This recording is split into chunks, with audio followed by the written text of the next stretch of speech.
नमस्कार स्टूडेंट्स। तो मैं केएन साहनी फिर आपके सामने एक नए वीडियो के साथ प्रस्तुत हुआ हूं।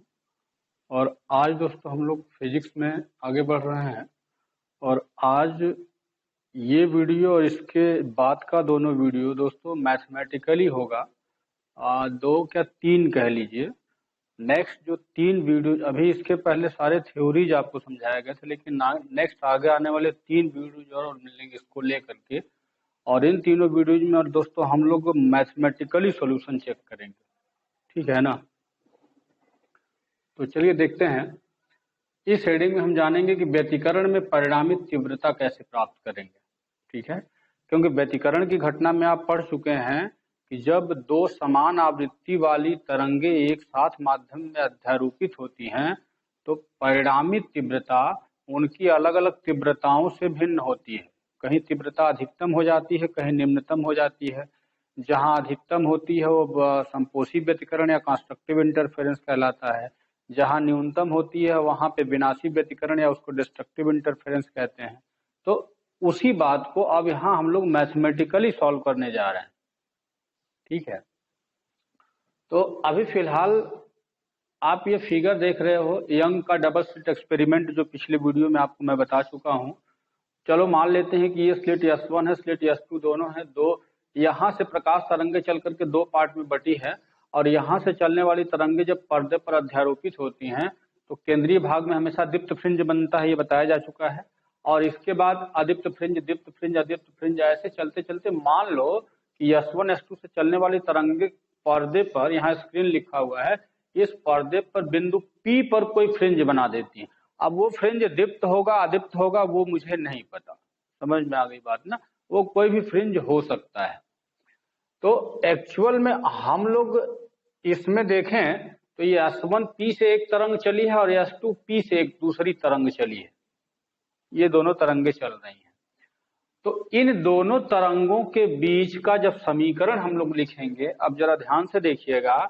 मान लेते हैं कि जो S1 से चलने वाली प्रकाश तरंग है उसके लिए विस्थापन समीकरण y1 is equal to A1 sign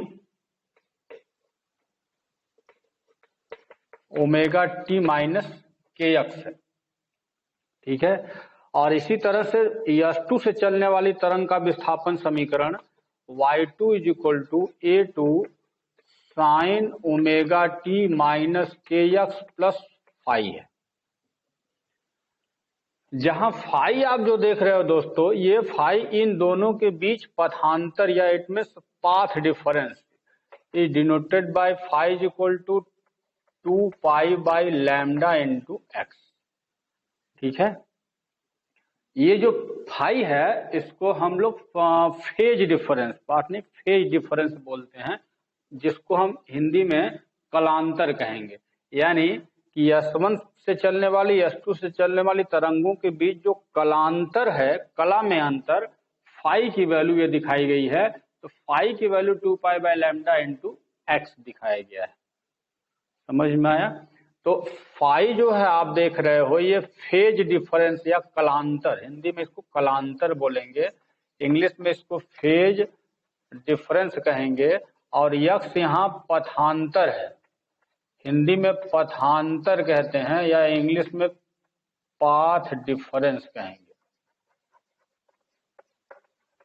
ठीक है, पाथ डिफरेंस।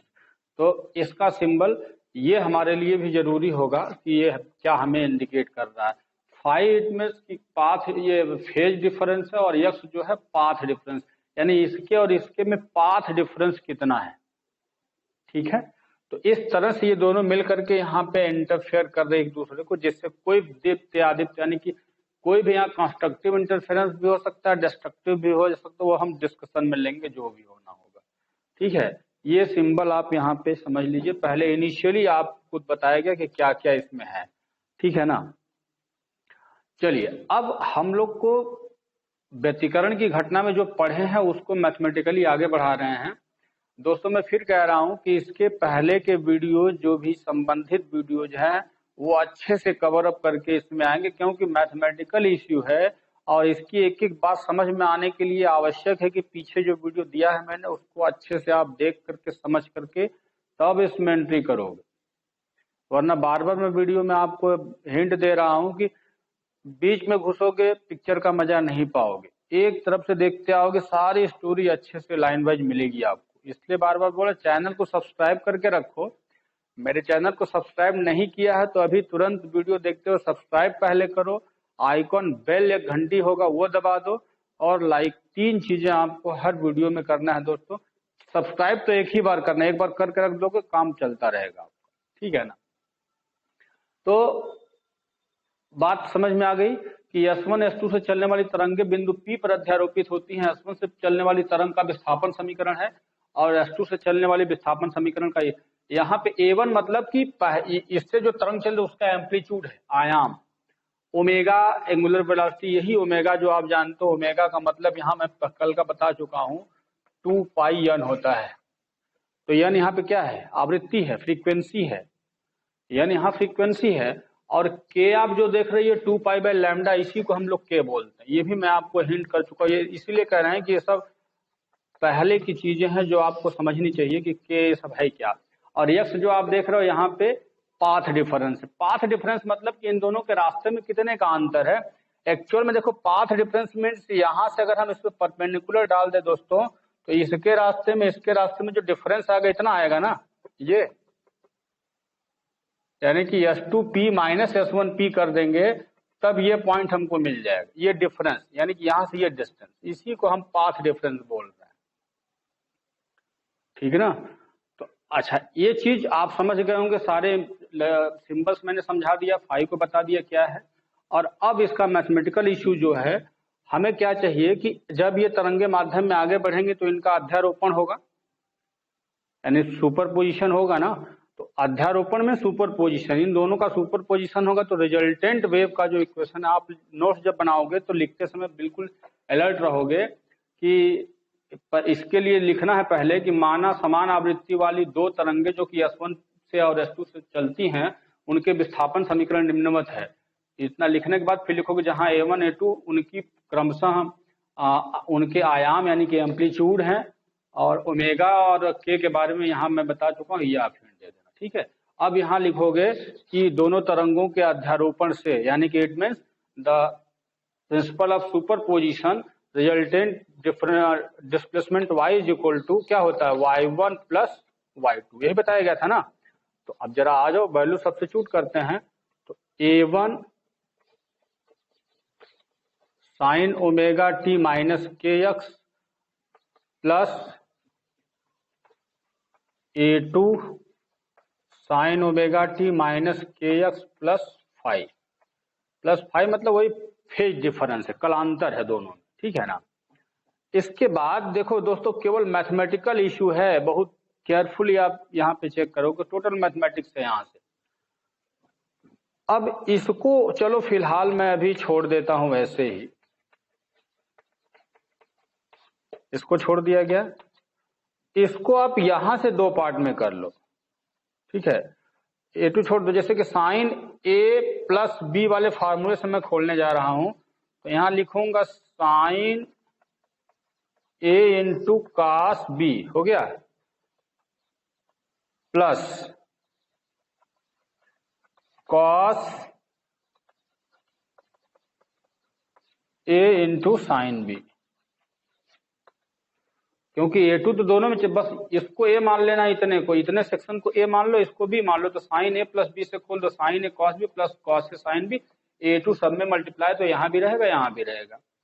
इस लाइन के बाद अब देखो, अब आप चेक करो कि साइन ओमेगा टी माइनस के एक्स यहाँ भी है और साइन ओमेगा टी माइनस के एक्स यहाँ भी है, देख रहे हो ना। तो इन दोनों को अगर हम कॉमन ले लेते हैं बाहर, तो दोस्तों यहाँ हो जाएगा साइन ओमेगा टी माइनस के एक्स अगर बाहर लोगे तो अंदर बचेगा यहाँ से A1 plus A2 sine omega A1 plus A2 into cos 5 हो गया, इन दोनों का हो गया। और वो जो बच रहा है आप वहां पे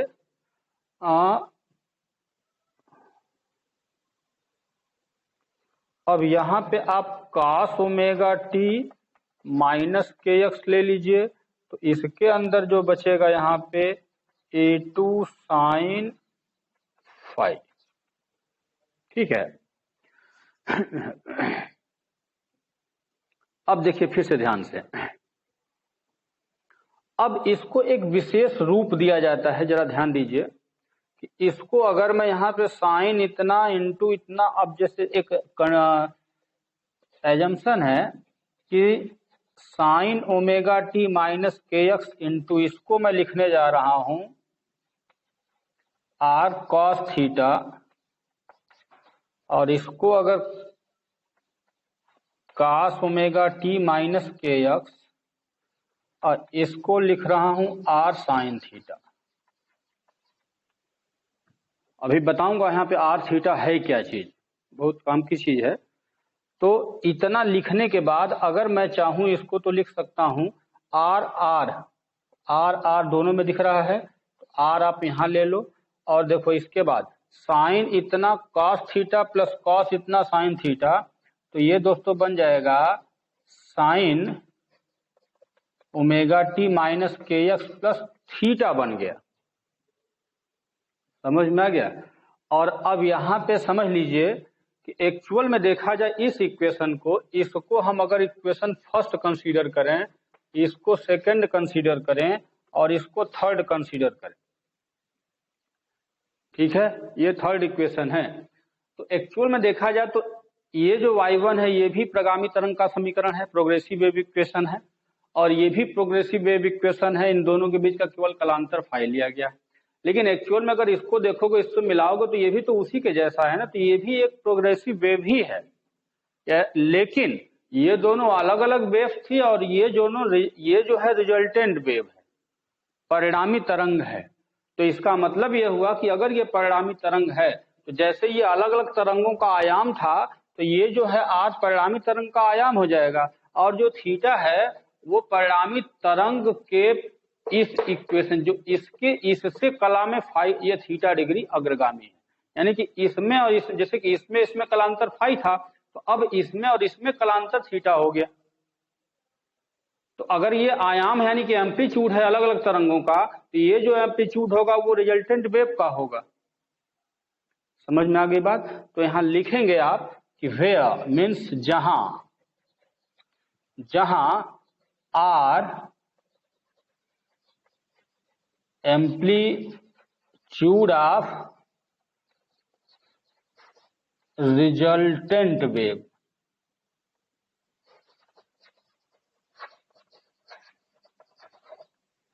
resultant wave, amplitude of resultant wave, और थीटा यहाँ पे वो उसका फेज डिफरेंस है, आप लिख सकते हो थीटा फेज डिफरेंस है।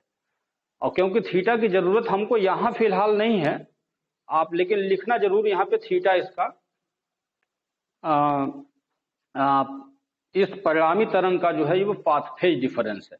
ठीक ना, ये लिख लेना यहाँ पे। लिखने के बाद दोस्तों ये जो इक्वेशन है हमारे लिए, ये इक्वेशन यूजफुल होगा।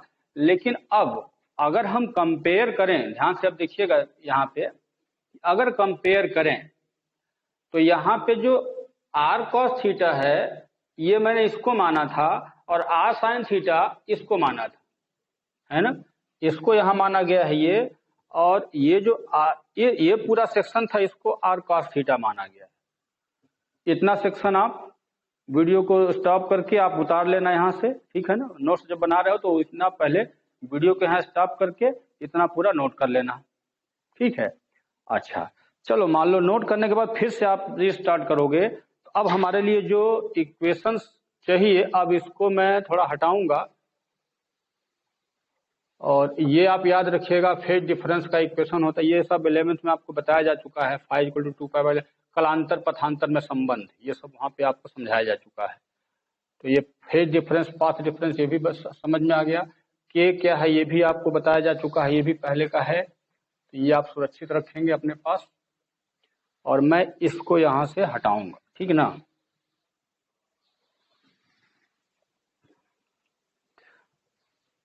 तो अब यहां से लिखेंगे वेयर कैपिटल आर, जो कैपिटल आर है, sorry, R cos theta, R cos theta is equal to A1 plus A2 cos phi and R sine theta जो मिला है वो हमको A2 साइन फाई, यही था ना, A2 साइन फाई। ठीक है, अब दोस्तों ये तो रोमन में 1 2 3 हमने मान के उधर हटा दिया, लेकिन अब हम इसको इक्वेशन फर्स्ट मानेंगे, इसको इक्वेशन 2। वो रोमन में था, ये इंग्लिश लेटर में है, इंग्लिश न्यूमेरिकल है, न्यूमेरल नंबर, तो 1 2 मान लीजिए इसको। और अब हमारा उद्देश्य जो है यहाँ से, अब ये एक फेज, एक स्टेप आप यहाँ से याद रखिएगा क्या करना है। अब इसको पूरा मैं हटाऊंगा, ठीक है ना।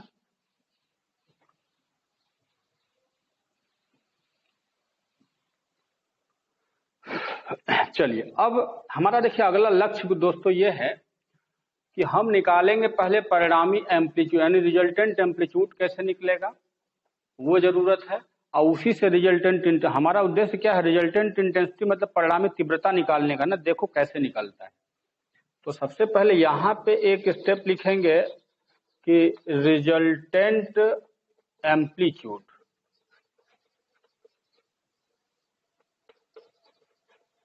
यानी कि परिणामी आयाम, हिंदी मीडियम स्टूडेंट भी ध्यान देंगे, परिणामी आयाम। इसके लिए आपको करना बस ये है कि इसमें से थीटा का विलोपन करना है। तो थीटा गायब करने के लिए सबसे अच्छा उपाय है कि दोनों का वर्ग करके जोड़ लिया जाए, ठीक ना। तो यहां लिखेंगे स्क्वायरिंग एंड एडिंग 1 and 2, यानी कि समीकरण 1 और 2 का वर्ग करके जोड़ने पर। हिंदी मीडियम स्टूडेंट में बिल्कुल ध्यान से सुनते रहेंगे, समझ में आएगा।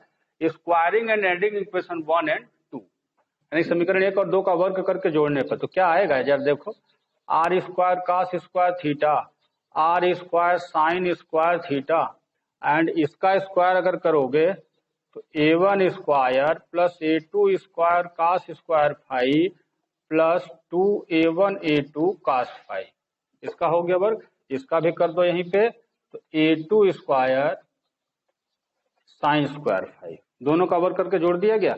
और अब R square cos square R square sine square है, तो आर स्क्वायर जैसे ही कॉमन लोगे तो अंदर cos square theta plus sign square theta 1 हो जाएगा, यानी इधर का वैल्यू केवल बचेगा आर स्क्वायर, ठीक ना। अब इधर आ जाओ, अब जरा ध्यान से देखो, ये A1 स्क्वायर है, इन दोनों को एक में ले लो, जरा ध्यान से देखोगे, ये तो A1 स्क्वायर छोड़ दो। अच्छा देखो, A2 स्क्वायर इन दोनों में से कॉमन लोगे तो यहां भी वही बात है, cos square five plus sine square five फिर से एक हो जाएगा, तो इसको आप लिख सकते हो A2 स्क्वायर, ठीक है। तो A1 square plus A2 square, और ये बच गया आपका 2A1 A2 into cos five, ठीक है। तो दोस्तों ये जो आप देख रहे हो पूरा इक्वेशन, मजेदार इक्वेशन है। इस फार्मूले से हम कभी जरूरत पड़ने पे रिजल्टेंट एम्पलीट्यूड यानी कि परिणामी आयाम निकाल सकते हैं, परिणामी आयाम। लेकिन हम इसे इसी फॉर्म में ऐसे आप जब निकालोगे तो इसकी जरूरत हमको कुछ इस रूप में आप लिख लेना, r is equal to under root A1 square plus A2 square plus 2A1 A2 cos five, ये आप याद रख लेना। इस फार्मूले से परिणामी तरंग का आयाम ज्ञात किया जा सकता है, यानी A1 A2 अगर पता हो, बीच का कलांतर फाई पता हो, पाथ फेज डिफरेंस, तो आप निकाल सकते, यानी कि if you have already the value of A1 and A2 and the phase difference phi in between both the waves, then you can find amplitude of resultant wave, okay। तो अब यहाँ से, लेकिन हम जो आगे बढ़ेंगे यहाँ से फिर एक स्टेप, इसको तो आप ऐसे याद रखो, लेकिन हमारे काम का फिलहाल ये इक्वेशन है। इसमें अब नेक्स्ट स्टेप में दोस्तों हमारा होगा रिजल्टेंट एम्पलीट्यूड हो गया। अब यहाँ हेडिंग डालना होगा आपको रिजल्टेंट इंटेंसिटी, रिजल्टेंट इंटेंसिटी ये कैसे निकालोगे, यानी कि परिणामी तीव्रता। देखो इसको निकालने के लिए मैं आपको कुछ एक्स्ट्रा चीजें जरा हिंट दे रहा हूं।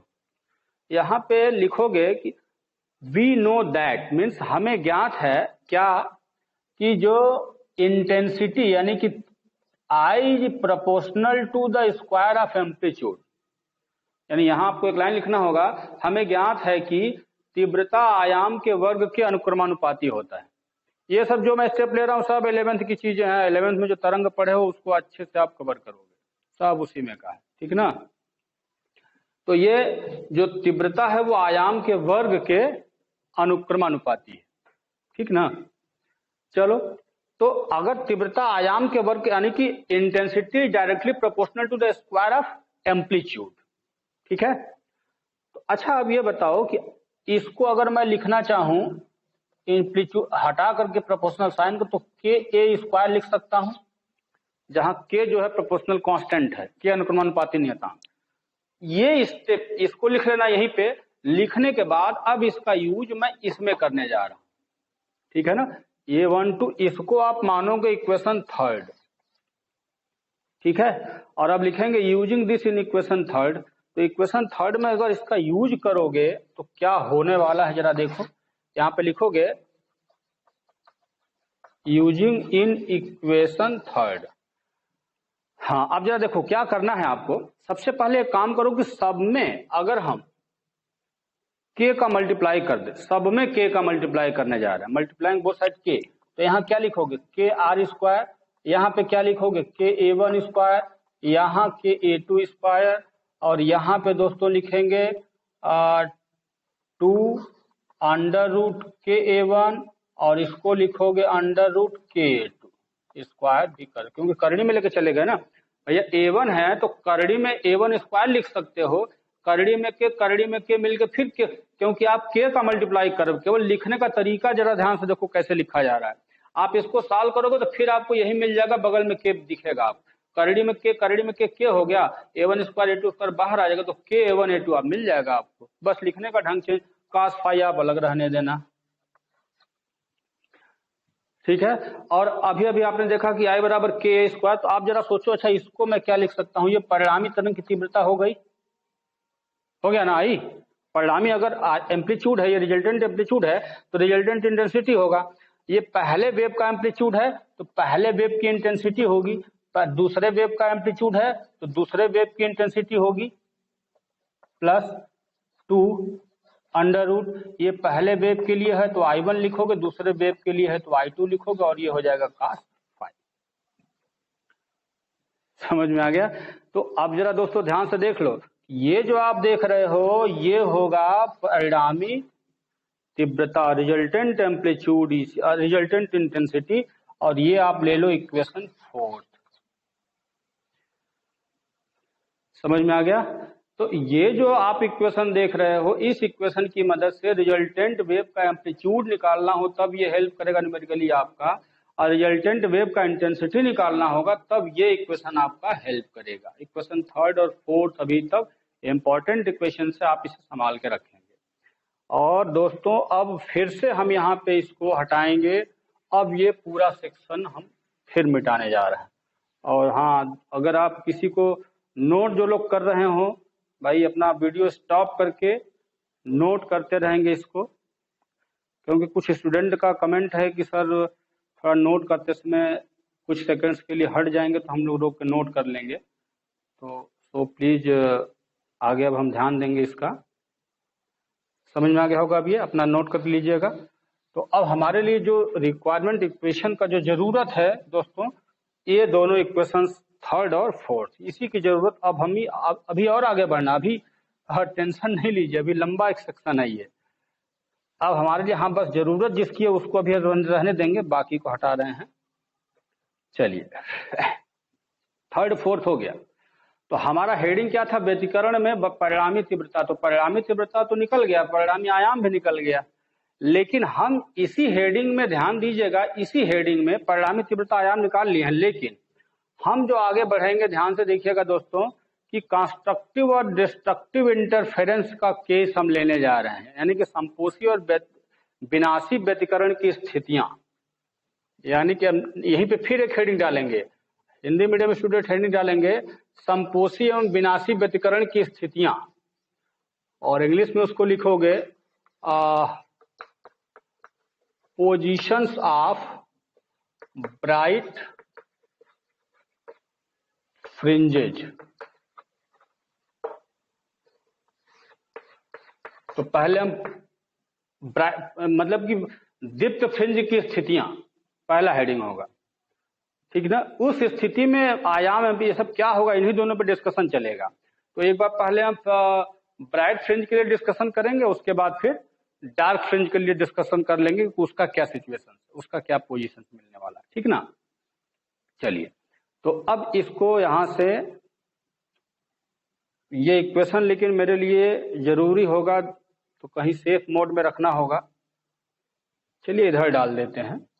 ये जो आर स्क्वायर होगा a1 square a2 square plus 2a1 a2 cos phi, और I is equal to I1 plus I2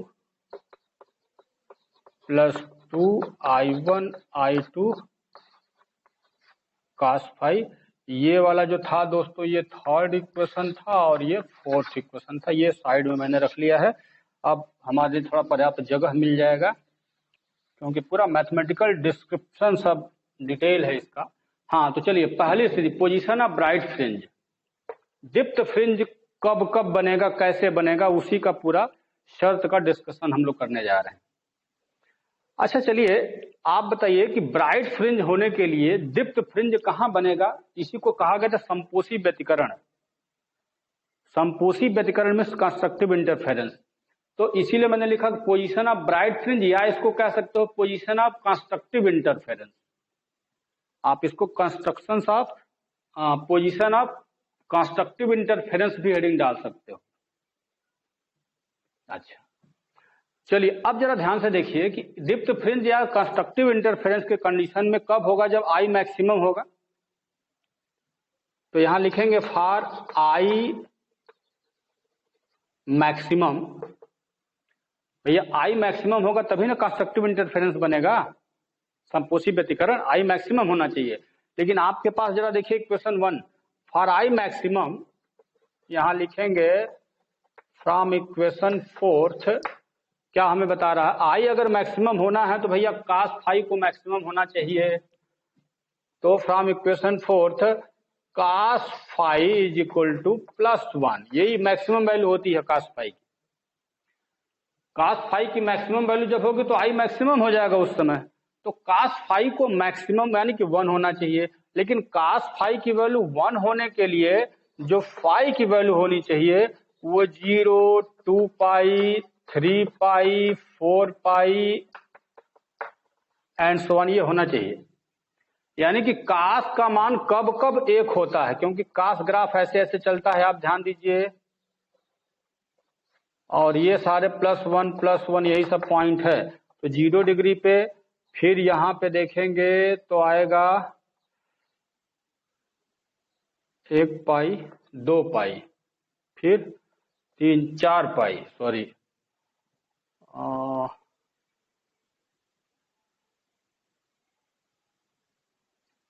0, 2 पाई, इसके बाद ये 4 पाई होगा।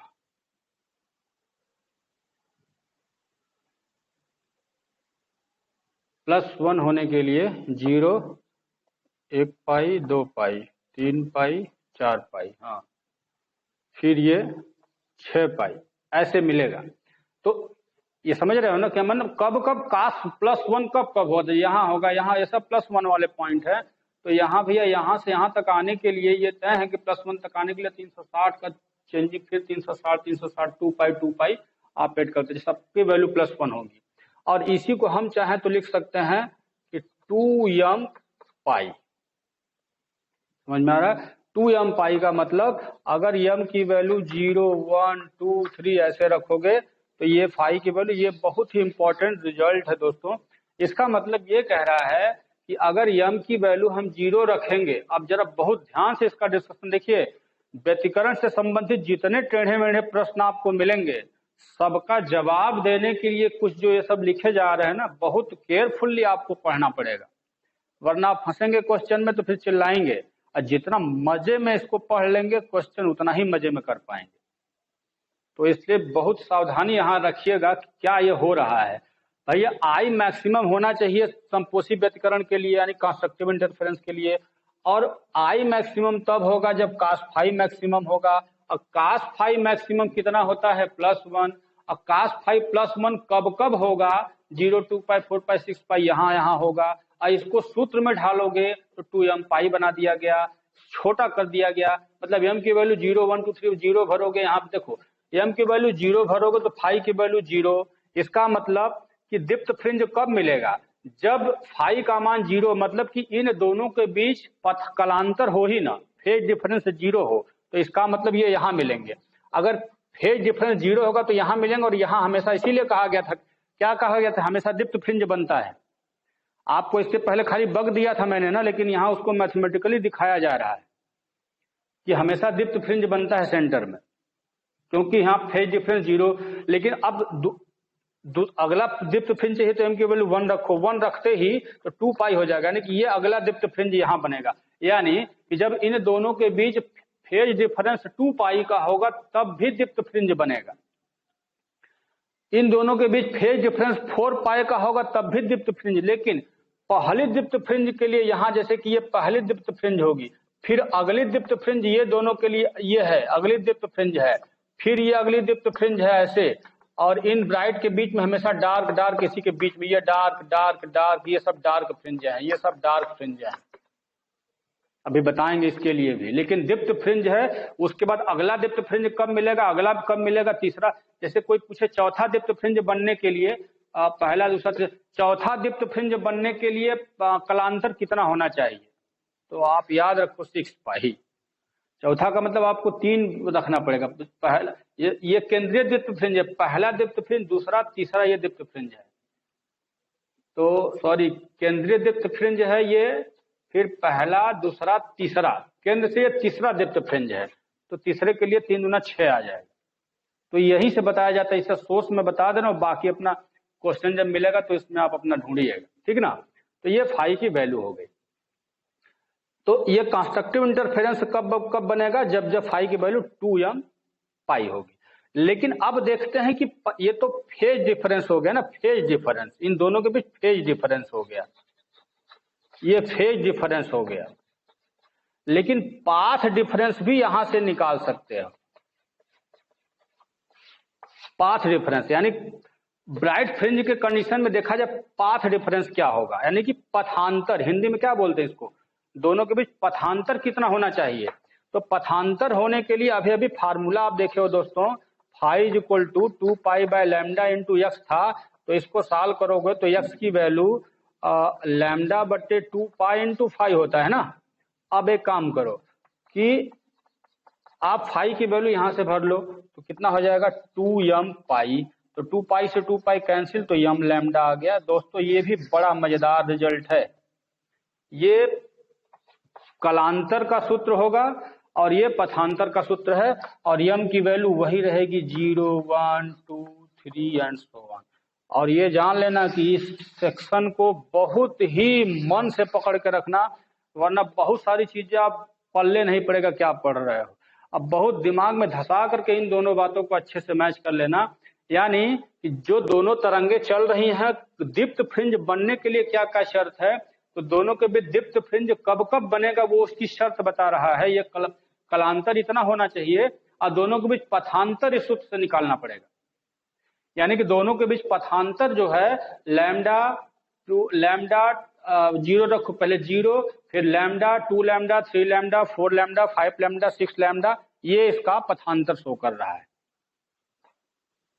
समझ में आ गया। तो ये सभी दोनों फार्मूले भी आप अच्छे, 3 इक्वेशन हुआ था, इसको आप 4 5 शायद 1 2 4 हो गया था ना, तो इसको 5वां इक्वेशन और इसको 6ठा इक्वेशन, ये आप नोट करके सॉल्व रख लोगे। समझ में आ गया बात। तो ये हमने अभी जो डिस्कस कर लिया है पूरा, ये कंस्ट्रक्टिव इंटरफेरेंस का केस है। यहाँ हेडिंग डालो पोजीशन ऑफ कंस्ट्रक्टिव इंटरफेरेंस, या ब्राइट फ्रिंज भी डाल सकते हो, दोनों। समझ में आ गया। तो अब इसी को मैं पोजीशन ऑफ डार्क फ्रिंज करने जा रहा हूं। अब जरा देखिए, अब नेक्स्ट हेडिंग डालोगे पोजीशन ऑफ डार्क, सॉरी एक चीज तो हमारा अभी बिगड़ रहा है, एक चीज अभी छूट रहा है ना। चलो ये तो हो गया 5 और 6 ना, लेकिन इस केस में रिजल्टेंट इंटेंसिटी कितना होगा। जब भैया मेन तो हमको ये निकालना है कि जब संपोषी व्यतिकरण में ये आई मैक्सिमम होगा कितना, ये तो निकाल लिया ना ये 5 और 6 इक्वेशन। अब मैं परिणामी तीव्रता निकालूंगा इसके बाद। अब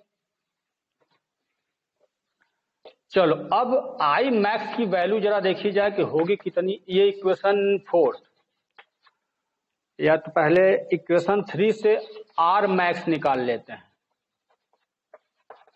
आर मैक्सिमम मतलब इसका अधिकतम मान, तो अधिकतम मान बस इसकी वैल्यू +1 रख देना है आपको। तो R maximum is equal to A1 square A2 square 2A1 A2 cos phi की वैल्यू +1 हो गया। तो भैया ये आर की जो वैल्यू है, आर मैक्सिमम क्या हो जाएगा, A1 + A2 का होल स्क्वायर। ये आप याद रख लो। 6 था, इसको आप 7 बना लो। यानी कि ये अधिकतम एम्पलीट्यूड है। ये आर मैक्सिमम की वैल्यू कितनी होगी, यानी दोनों आयामों के वर्गों का, दोनों आयामों के योग के वर्ग के बराबर होगा। यानी कि resultant amplitude is equal to the square of addition of both the amplitude. समझ में आ गया? आर मैक्स हो गया। और अब यहीं से आपको अगर आई मैक्स चाहिए तो उसकी भी वैल्यू कंसीडर कर लो यहां से। फिर इक्वेशन फोर्थ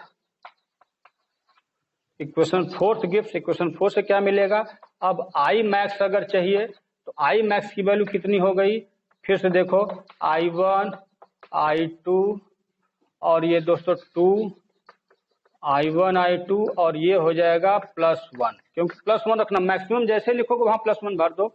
दोस्तों अब इसको मैं सॉल्व करने जा रहा हूं, लेकिन सॉल्व करने में थोड़ा सा इसमें मेहनत लगेगा। देखो मैं एक काम यहाँ पे कर रहा हूं। अगर अच्छा ये बताओ कि करनी भी लगा दे और I1 का स्क्वायर कर दे, कोई दिक्कत? इसी तरह से इसको भी करनी भी लगा दो और I2 का स्क्वायर कर दो। आप यहाँ भी कर सकते हो, कोई दिक्कत नहीं है। वर्क करोगे फिर I1 बन जाएगा, इसका वर्क करो फिर I2 बन जाएगा। लेकिन ये हमारे लिए फायदेमंद, करनी में 2I1 I2 यहाँ बन जाएगा, ठीक है ना। इसीलिए मैंने इसको ऐसे बनाया। ऐसा करने से फायदा क्या हो गया, इसको मैं चाहूं तो लिख सकता हूं करनी में I1 स्क्वायर, करनी में I1 अब प्लस करनी में I2 का होल स्क्वायर। और ये दोस्तों आई मैक्सिमम का फार्मूला होगा। और ये इक्वेशन नंबर 8 समझ में आ गया। तो इक्वेशन 7 तक ये आर मैक्सिमम है, इक्वेशन 8 में मैंने आई मैक्सिमम निकाल दी। इन्हीं दोनों के हेल्प से मैं चल रहा हूं। तो ये पूरी कहानी, जैसे ये इक्वेशन जो भी था शायद 5 था, ये इक्वेशन 5 था, और एक्स वाला इक्वेशन 6 था, ये 7 था और ये 8। तो 4 इक्वेशन इसमें मिले हैं कंस्ट्रक्टिव केस में ना, और ऐसे ही 4 इक्वेशन मैं डिस्ट्रक्टिव में देने जा रहा हूं, ठीक है ना। अब इसको फिर से पूरा हटा लीजिए। अब पूरा एक बार वीडियो को रोक करके आप अच्छे से समझ के नोट कर लीजिएगा। फिर अब दूसरे केस में आगे बढ़ रहे हैं। ये सब पूरा हटा लीजिए, लेकिन यही सब बातें दिमाग में रखिएगा, कैसे मैंने प्राप्त किया है, कैसे हमने लिया है। चलो अब एक काम करते हैं, पोजीशन ऑफ डार्क फ्रिंजेज आप यहां लिखोगे, पोजीशन ऑफ डिस्ट्रक्टिव इंटरफेरेंस आप लिख सकते हो कि विनाशी व्यतिकरण की स्थितियां, ठीक है ना। अच्छा, अब ऐसा करने के लिए क्या करोगे, अच्छा ये बताओ विनाशी व्यतिकरण होने के लिए फार क्या लिखोगे यहाँ के, फार आई मिनिमम ना, क्या होना चाहिए, आई को मिनिमम होना चाहिए ना। तो आई को मिनिमम होने का मतलब है फॉर आई मिनिमम जो इक्वेशन 4 गिव्स, जो cos फाई होना चाहिए उसकी वैल्यू -1 होनी चाहिए। क्योंकि आप जानते हो कि cos फाई का वैल्यू मिनिमम जो होता है कितना होता है, -1 होता है ना, जो नेगेटिव वैल्यू। तो cos फाई -1 होना चाहिए आई मिनिमम के लिए। लेकिन cos फाई का मान निगेटिव कब कब होता है, तो उसके लिए फाई की वैल्यू कब कब होनी चाहिए, एक होगा पाई हो जाए, या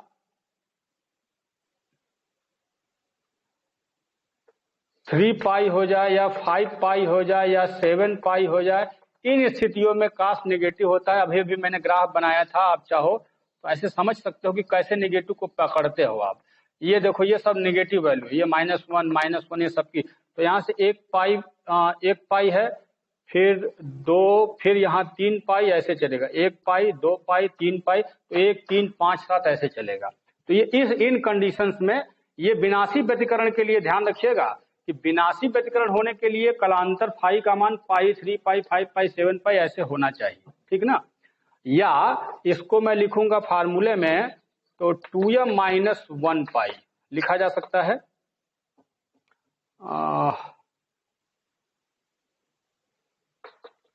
यम की वैल्यू लेकिन अब आप 1 2 3 रखेंगे। जीरो हमेशा केंद्रीय फ्रिंज के लिए रखा जाता है। यम का मान जीरो जो रखा जाता है हमेशा केंद्र वाले फ्रिंज के लिए जीरो रखा जाता है। बाकी अब देखो, अब अगर m की वैल्यू 1 रखोगे यहाँ पे 2 कम 2 में से 1 या 1 केवल पाई ये मिल जाएगा ना। तो इसका मतलब यह है कि पहला अदीप्त फ्रिंज कब प्राप्त होगा, when you find the first dark fringe कब प्राप्त होगा, जब m की वैल्यू 1 रखोगे। जैसे ही m की वैल्यू 1 रखोगे तो ये केवल पाई मिलेगा, यानी कि जब दोनों के बीच कलांतर यानी कि फेज डिफरेंस पाई होगा तब हमें पहला डार्क फ्रिंज मिलेगा। यानी कि ये वाला डार्क फ्रिंज मिलने का मतलब है कि यहाँ पे जो कलांतर फाई का मान है ये पाई होना चाहिए और यहाँ पे फाई का मान 0 होना चाहिए, समझ रहे हो ना। और इसके लिए फाई का मान पहले लिखे थे ना 2 पाई होना चाहिए, ये सॉरी इसके लिए 0 था, इसके लिए ये 2 पाई 4 पाई 6 पाई ऐसे। भैया टिपिकल है लेकिन बड़ा मजेदार है, अगर समझ में आएगा जिसको तो बहुत मजा आएगा पढ़ने का। इसलिए सीरियस मैटर है, सीरियसली आप लोग हर चीज समझ में आएगी, कुछ मिस नहीं होगा। इसी तरह से आपको दूसरा अदीप्त फ्रिंज चाहिए तो दूसरे अदीप्त फ्रिंज के लिए आपको क्या रखना होगा, m की वैल्यू 2 रख दो तो 2 दूना 4 में से 1 गया 3 पाई देखो मिल गया। तीसरा अदीप्त फ्रिंज चाहिए यानी कि फॉर थर्ड डार्क फ्रिंज तो 3 रख दो, 3 दूना 6 में से 1 गया 5 पाई आ जाएगा, सब मिलता चला जाएगा। तो ये फार्मूला बन गया। इसका मतलब दोस्तों ये फार्मूला आपके लिए यूजफुल किस लिए हो गया, 8 इक्वेशन मिला था, ये नंबर 9 ले लीजिए। तो जो 9वां इक्वेशन आप देख रहे हो ये हमारे लिए अदीप्त फ्रिंज के लिए यानी कि for the destructive interference first dark fringe found at phi is equal to this formula m is equal to 1 रखोगे। m की वैल्यू जैसे जैसे भरते सारे अदीप्त फ्रिंज के लिए कलांतर आपको देता जाएगा, यानी कि फेज डिफरेंस ये होगा ये होगा ये होगा ये होगा, सब में डार्क फ्रिंज मिलेगा और ये क्रम से मिलेगा। ये पाई का मतलब इसके लिए, फिर 3 पाई का मतलब इसके लिए, 5 पाई का मतलब इसके लिए, जो भी मिलेगा आपको ऐसे। बीच में मैंने यहाँ पे सब dd लिखा, ये बीच बीच में ब्राइट है ये। तो फाई की वैल्यू और x की वैल्यू भी यहीं से आप चाहो तो क्या क्या हो सकता है, x की वैल्यू भी, ये सब मैंने फार्मूला बताया है उसी के लिए आप सब नोट करते चले जाओगे। मैं इसलिए फिगर साइड में रखा हूं कि अगर ये नहीं रहेगा आपको भैया पल्ले नहीं पड़ना है, इसलिए उससे मैच करा करके पूरी बात समझोगे क्या हो रहा है। चलो ये तो हो गया फाई की वैल्यू। अब यहीं से ये यहाँ पे लिख लेना फेज डिफरेंस, फेज डिफरेंस, और अब यहीं से पाथ डिफरेंस निकाल लिया जाए। पाथ डिफरेंस मतलब पथांतर, तो पथांतर का मतलब फिर वही बात, फार्मूला आपके पास था कि phi equal to 2 pi by lambda into x। तो इस फार्मूले से x की वैल्यू अगर निकालोगे तो लैम्डा अपॉन 2 पाई और यहाँ पे फाई, और फाई की वैल्यू यहाँ पे आप भर लो यहाँ से, तो फाई की वैल्यू यहीं रख लेते हैं लैम्डा अपॉन 2 पाई 2m माइनस 1 इंटू पाई। तो दोस्तों पाई से पाई अगर कैंसिल करोगे और तब x की वैल्यू देखो क्या मिल रही है कि 2m minus 1 into lambda by 2, ठीक है। तो ये x की value 2m minus 1 into lambda by 2, तो ये इसका पाथ डिफरेंस का फार्मूला होगा। और m की वैल्यू यहाँ लेकिन ध्यान रखिएगा 0 नहीं रखना होगा आपको, 1 2 3 रखना है, ये ध्यान रखिएगा। तो ये दोस्तों इक्वेशन नंबर 10 हो गया,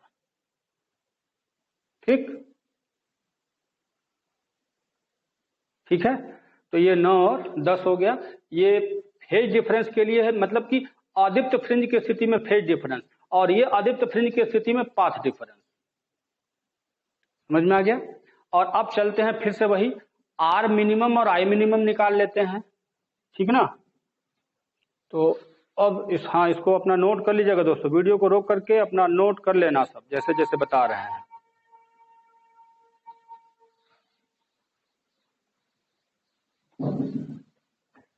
अब भैया ये ध्यान रखना कि इस वीडियो को आप कम से कम 2 बार 3 बार रिपीट करके देखो, क्योंकि पूरा जितना मैथमेटिकल सब सेक्शन है सब इसमें भरा पड़ा है। इसमें ये तय है कि आज के वीडियो को जो आप देख रहे हो पढ़ रहे हो बोर्ड एग्जाम में कुछ न कुछ निश्चित 100% आना है। ऐसा कोई पेपर नहीं बना जिसमें से आज के डेट का कुछ क्वेश्चन पुटअप न किया गया, इसलिए मैं अलर्ट कर रहा हूं आपके लिए। तो चलिए फिर अब यहां से आर मिनिमम कहां से निकलेगा? इक्वेशन थर्ड देगा आपको। Equation third gives R minimum. आपको कुछ करना नहीं है, बस जहां cos 5 +1 रखे थे -1 रख दोगे। आर मिनिमम का square is equal to A1 square और यहाँ A2 स्क्वायर और यहाँ 2A1 A2 और यहाँ -1 रख दोगे। तो अब दोस्तों ये -1 होने का मतलब ये हो गया कि A1 माइनस A2 का होल स्क्वायर। इसके पीछे वाले में लग रहा है कुछ मिस्टेक हुआ था। जो इसके पहले एक इक्वेशन मैंने दिया था, मैं लग रहा है थोड़ा सा आप मिला लीजिएगा। आर मैक्सिमम बराबर मैंने लिखा था R1 + R2 का होल स्क्वायर, लेकिन स्क्वायर यहाँ भी था, तो ये दोस्तों हट जाएगा। ये वहाँ पे जब लिखिएगा, थोड़ा इसको आप मैं मिटा दिया हूँ, लेकिन बैक जब लिखिएगा देख लीजिएगा, मिला लीजिएगा। यहाँ पे आर मैक्सिमम A1 + A2 केवल होगा, स्क्वायर नहीं होगा। यहाँ पे स्क्वायर मैंने लिखा था, शायद याद आ रहा है, उसको आप ठीक कर लीजिएगा, ठीक है ना। बाय मिस्टेक को लिखा गया था। तो अब यहां से आर मिनिमम की जो वैल्यू मिलेगी केवल A1 डिफरेंस A2। समझ में आ गया? तो ये आर मिनिमम की वैल्यू हो गई, ठीक, यानी कि बस अंतर के बराबर होता है। और इसी तरह से अब आई मिनिमम निकालने जा रहे हैं। अब हम दोस्तों इसको हटा लीजिए फिर से, ये 11 हो गया शायद। और अब equation fourth gives I minimum. तो आई मिनिमम में जाओगे तो फिर उसको देखो, I1 + I2 + 2I1 I2 into -1। तो ये माइनस होने का मतलब, अब दोस्तों फिर से देखो, मैं लिखने जा रहा हूं इसको, बिल्कुल ऊपर वाला देखो, ध्यान समझ में आ जाएगा।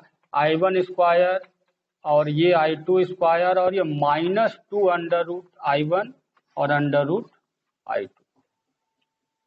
समझ में आ गया? ठीक है। तो अब इसको आप क्या लिखोगे कि ये √I1 डिफरेंस √I2 का होल स्क्वायर, ये है आई मिनिमम। और ये हो गया इक्वेशन नंबर 12। तो दोस्तों सोच लो कि कुल 12 इक्वेशन इधर मैंने जो दिया है, इधर का जो मैंने 12 इक्वेशन दिया है, ये 12 इक्वेशन ही के बारे में मैंने बोला कि ये अच्छे से अगर जिसको समझ में आ गया तो व्यतिकरण में मैथमेटिकल संबंधित जितनी बातें हैं, जितने आंसर्स हैं, बड़ा इजीली आप बता सकते हो, ठीक है ना।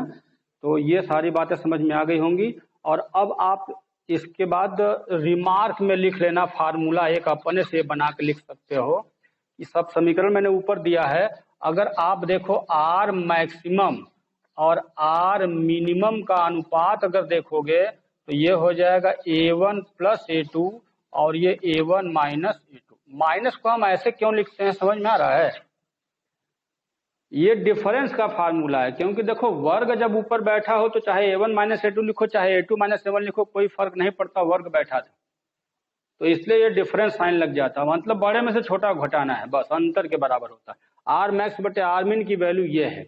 लेकिन अगर दोस्तों आर आई मैक्सिमम बटे आई मिनिमम चाहिए, तब क्या करोगे? तो यहीं से लिख लो आई मैक्सिमम अब बटे आई मिनिमम, और अब इसको अपान करोगे तो क्या हो जाएगा?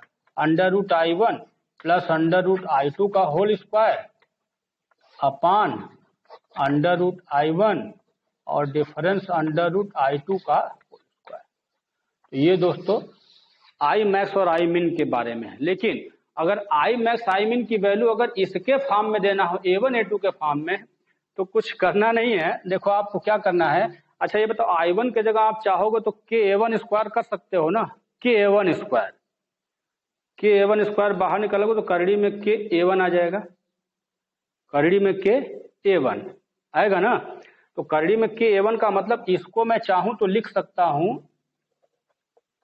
A1 प्लस A2 का होल स्क्वायर, क्योंकि स्क्वायर भैया आपको I1 के जगह बस के A1 स्क्वायर लिखना है, तो A1 स्क्वायर बाहर निकल जाएगा तो A1 आ जाएगा, यहाँ से A2 स्क्वायर निकलेगा, करड़ी में के बाहर निकलेगा तो के आ जाएगा, तो यहाँ पे आप लिख सकते हो के, और नीचे अगर वही लिखोगे तो यहाँ लिख सकते हो A1 डिफरेंस A2 का, और ये के से के खत्म हो जाएगा।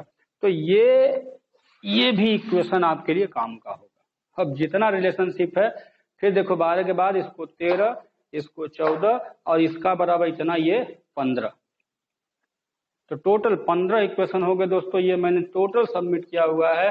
जब जब दीप्त फ्रिंज की स्थिति में जाने के लिए कहेगा तो इसके पहले वाला 4 इक्वेशन था वो देख लेना, अगर अदीप्त फ्रिंज में कहेगा तो इसके बाद वाले में जो 4 इक्वेशन दिया था 12 तक आया था ये देख लेना, और अगर रेशियो के बारे में पूछेगा तो ये दोनों इक्वेशन देख लेना, तीनों इक्वेशन। तो इसमें सारी बातें मैंने कवर कर दी हैं दोस्तों, और ये वीडियो कम से कम 2 बार तो देखना ही है आपको, बिना दो बार देखे आप घुस नहीं पाएंगे अच्छे से, इसके 2 बार जरूर देखिएगा। थोड़ा दिक्कत जिसको हो 3 बार देख लीजिए, जितना देखेंगे उतना दिमाग खुलेगा, ये पूरा दिमाग खोलने वाला टॉपिक था। ठीक है दोस्तों,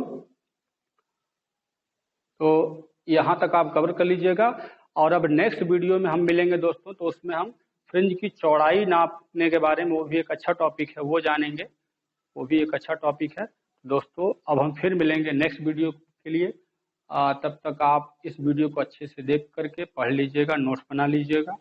कोई प्रॉब्लम हो कमेंट करिएगा, समझाएंगे हम आपको, कोई दिक्कत होगा और कोई किसी प्रकार का प्रॉब्लम किसी को हो वो मुझसे कमेंट बॉक्स में पूछ सकते हैं। Thank you. ओके, फिर मिलेंगे नेक्स्ट वीडियो में। नमस्कार।